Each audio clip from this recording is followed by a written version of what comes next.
Ready to turn seashells into silly sea friends? Today we're making Seashell Creatures, a perfect way to practice gluing and sculpture while letting your imagination run wild.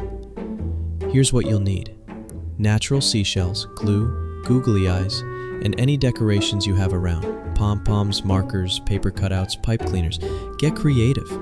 For little hands, a small dish of glue and a paintbrush can make gluing easier and more fun.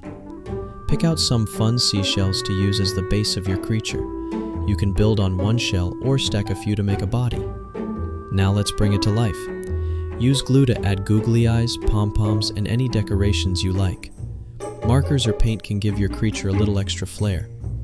Once you're happy with your creature, let it dry completely. And don't forget, every creature needs a name. What will you call yours? Sandy, Captain Bubbles, Miss Wiggles? Great job, sculptor. You used gluing and building skills to bring your imagination to life. We can't wait to meet your next creature.